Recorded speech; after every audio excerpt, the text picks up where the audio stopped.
So as usual, the media brings nothing to the table except a chip on their shoulder and a hunger for chaos. And last night, they saw the fog of war as the perfect time for solemn pronouncements, courtesy of Iran television. This bit I'm not sure about, but Iran state media is claiming that 30 U.S. soldiers have been killed in this attack. Now, this is not confirmed. This is just coming from Iranian media, but we have just stepped over the precipice. Ah, the precipice. Now, how did that guy get that info so fast? You can't even get a box score that quickly. Maybe that should have tipped him off? Meanwhile, NBC invited its viewers to watch live coverage of Soleimani's burial. I hear Michael Moore lowered his belly at half-mast. And over at Morning Joe, all hair and no brains ties it all back to Russia. It would be hard to believe that Donald Trump would launch attacks into Iran without speaking first of Vladimir Putin. This would obviously lie at the heart of Vladimir Putin's interests, since Iran has long been seen by Putin as a client state of Russia. My God. Thanks, Beavis. But what about Butthead? I bet he thinks this president is impulsive. This is a president who is impulsive and doesn't think through the implications of his actions. This could have been a massive catastrophe of proportions that we just can't fully appreciate. And so this was a dangerous night at the casino for President Trump. Nothing changes. He's like a stopped clock with Brill cream. So imagine going to the movies and facing the wrong way in your seat.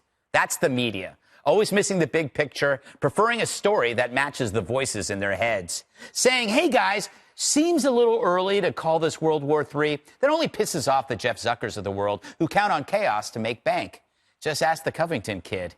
And yet even after that lesson, they still can't stop.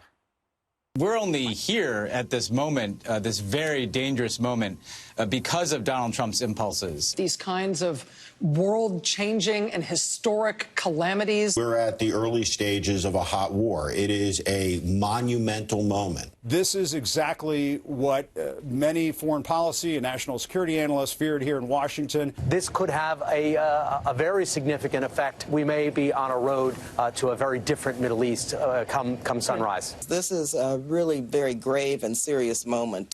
Yep. Look, I ain't saying this isn't serious, but all the sweaty hysterics come off as wishful thinking. Can you just dial it back a little, especially when you're always wrong?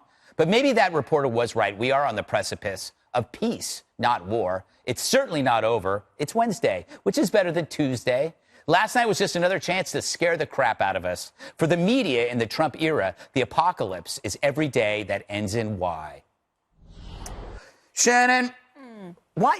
I notice that the media, rather than analyzing their mistakes, immediately repeats it by going, what happens next? They don't say like, ooh, wow, we really screwed up. They go, well, what's going to happen tomorrow? I'm noticing that now. It's like, okay, we thought there was World War III, no war, but it could happen tomorrow. Well, it could. Yes. I mean, these guys say that it's not over. The Ayatollah says it's not over. But you're right. I think that even, as I said earlier, when they get what they want from the president or what they think they want, which they said, there should not be a response. We want to see him measured, not do anything crazy. He comes out and gives this speech, which was very calm, almost monotone, saying we want peace, we want to help the people of Iraq, all kinds of things. The Washington Post, this pops up in my email, an op-ed piece that says they called it a deranged speech. That's a quote. Yeah. They said there was no eloquence. It was filled with lies, garbled, a terrible speech that didn't convince anyone. He's never going to win over some of these people. So it's not going to happen. You know, Juan, I was watching CNN at the gym because that's what's on. You know, I saw Barbara Starr. I saw Gloria Borger. I saw Christiane Amanpour. It seems on the treadmill or on television? I mean, they're all the same. And then again, I watched CNN. No, but it seems to me it's the same old names and the same old faces, the same old stuff. Shouldn't there be some quality control?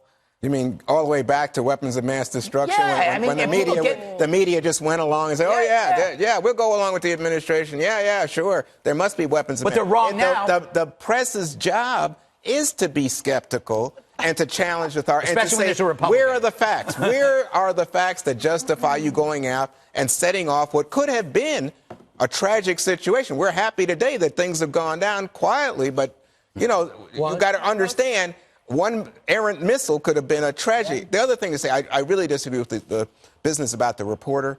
I think reporters who are in a country like Iran, where there's no First Amendment, no protections, I think of You shouldn't be reporters reporting Iran State TV. Well, but if you say this is what the government says, we can't confirm it. If you're in North Korea, saying Greg, 30 Americans are dead, you that's don't totally know. irresponsible. No, it's not. If that's what he attributed turned on directly, Iranian State TV. He attributed directly to the Iranian should have government. covered it. Well, I'm just saying that's reporters. As a guy who's been in the field for 40 years, I appreciate that. I know.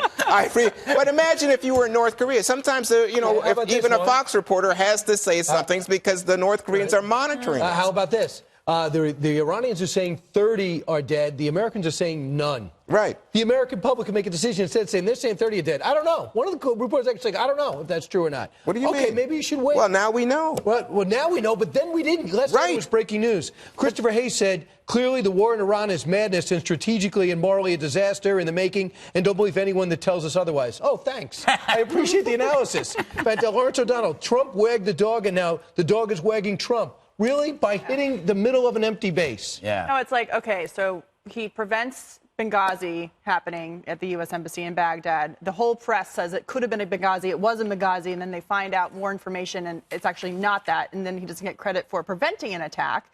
And then they continue on and criticize him when he takes decisive action to protect Americans. Can't win on that. But, Juan, they teach you in journalism school not to repeat or report government propaganda, and they teach you all about how most of the media in these countries is run by the government, and you shouldn't glorify or publicize anything they say as fact. And for them to repeatedly say, I haven't confirmed, I don't know, but then state it as something that should be taken seriously, really undermines their credibility. It's like the second shooter at mass shootings. Yeah, it just... there's another shooter out there, and it never is. There's only one. It's like they can't wait. But I think the credibility, the person whose credibility is undermined here is Iran's, not ours, because it's been proven. But you got to report that when you're in a breaking news situation, you're just trying to, control what you can. And he attributed it properly. It was the Iranian government. This gives us a quick chance to thank our reporters, Trey Yanks, Jennifer Griffin, Lucas Tomlinson. Absolutely. All over Greg Gutfeld. Benjamin Hall. Did a great job. Benjamin Hall. And how do you know when this story begins to turn the president's direction? When they talk about impeachment. Yeah. They'll pivot as soon as they realize there's no there there. I was on location throughout this whole thing at Equinox Gym. I know. On the ground. Yes, I was on the ground. You look marvelous.